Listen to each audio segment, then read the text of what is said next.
اللہ تبارک و تعالی نے یہی مقام امامت سمجھانے کے لیے ہمارے اور آپ کے لیے دن میں 5 مرتبہ جماعت کا حکم دے کر ہمیں اور آپ کو یہ سمجھانے کی کوشش کی ہے کہ امامت کا کانسیپٹ بنیادی طور پر ہے کیا؟ تربیت ہے۔ لہذا امام جماعت کی شرطوں میں سے ایک شرط اہم ترین کیا ہے؟ عادل ہونا چاہیے۔ ہمارے مسلک میں غیر عادل کے پیچھے نماز، اور غیر عادل کون ہوتا ہے؟ غیر عادل وہ ہوتا ہے کہ جس نے جو کوئی شخص علناً کوئی گناہ کبیرہ انجام دیتا۔ لہذا اگر کسی شخص سے آپ کو کبھی کوئی بھی اعلانیہ طور پر گناہ کبیرہ سرزد ہوتے ہوئے نہیں دیکھا اور کوئی اس کی عدالت پر الزام لگائے تو اس کے اوپر تہمت کا سزا جاری ہو۔ اگر کسی نے چھپ کر دیکھ لیا کہ مولانا صاحب کو چھپ کر کارروائی کر رہے تھے اور اس کی نظر پڑ گئی، تب اس کے لیے کیا حکم ہے؟ ہاں، ہمارے لیے تو ہمیں پتہ لگ گیا تو اس کا مطلب یہ ہے کہ اگلی تو میری ذمہ داری یہ کہ میں آ کر پوری مسجد کو بتا دوں کہ یہ آدمی فاسق و فاجر ہے، اس کے پیچھے نماز نہیں ہوتی۔ عزیزان من، کبھی کسی کی کوئی برائی ذہن میں نظر آ جائے، ہمیں اصلاً حق حاصل نہیں ہے کہ ہم جا کر اس کو پبلکلی بیان کریں۔ اگر نظام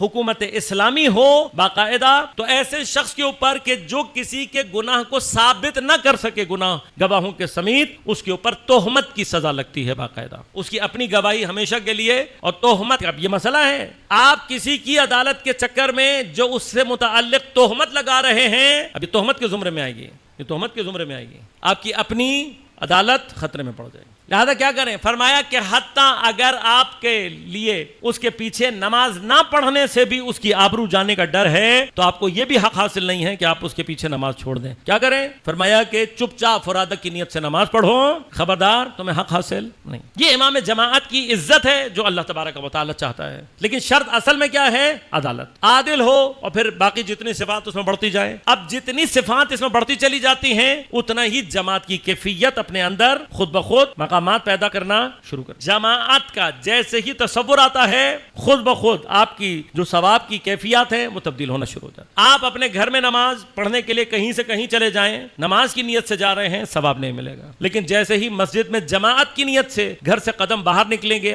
ہر قدم کے اوپر آپ کو ثواب ملنا شروع ہو جائے۔ اب آپ جماعت کے لیے آئے تو اب جماعت کے قواعد میں سب سے اہم ترین چیز کیا ہے؟ یاد رکھیے گا، آپ کی ذمہ داری ہے جماعت کو قائم کرنا، امام جماعت کی ذمہ داری نہیں ہے۔ جب ایک دفعہ ادارے نے کسی کو امام جماعت منتخب کر دیا تب یہ یاد رکھیے گا، یہ بھی اپنی جگہ قانون ہے کہ جب تک کوئی عذر شرعی یا عذر عقلی یا مجبوری سامنے نہ آئے حقیقی معنی میں، تب تک کسی بھی ادارے کو حق حاصل نہیں ہے کہ وہ امام راتب کو ہٹا سکے۔ ہمارے ہاں عام طور پر لوگوں کا خیال ہوتا ہے کہ جی ٹرسٹی جو ہے وہ شاید مسجد کا ٹھیکیدار ہے اور مسجد اس کی پرائیویٹ پراپرٹی ہے۔ جس جگہ پر آپ نے ایک مرتبہ اس کو مسجد یا وقف کہہ دیا، آپ کی اس سے کسی بھی قسم کی ملکیت کی جو کیفیت ہے وہ ختم ہو جاتی ہے۔ یہ ٹرسٹی مرسٹی جتنا کچھ بھی ہے یہ انگریزی قوانین ہیں، ان کی شرعی کوئی حیثیت نہیں ہے۔ جو کام آپ نے جو چیز ایک مرتبہ وقف کر دی آپ کی ملکیت سے باہر ہو گئے۔ اب اگر آپ اس کے اوپر اپنی ملکیت کا کوئی حق جتلانے کی کوشش کریں گے حدود الہی کو پامال کریں۔ لہذا ٹرسٹی کی حیثیت صرف اور صرف خادم کی حیثیت ہے، خدمت سے آگے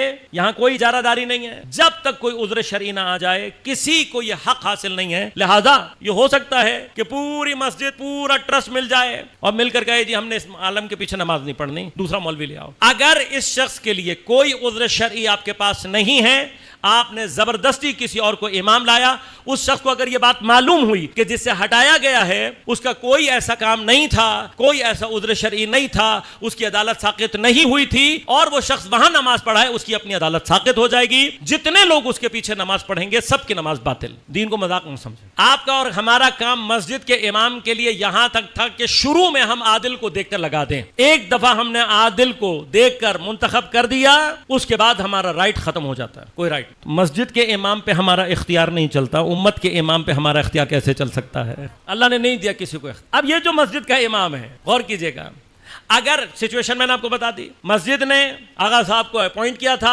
آغا صاحب مسجد کے امام ہیں، اب کوئی مانے یا نہ مانے یہ امام ہوں گے یا نہیں؟ کسی کے ماننے سے نہیں ہوگا۔ ہاں تو جس کو پیغمبر غدیر میں امام بنا دے، کوئی مانے یا نہ مانے وہ امام ہے۔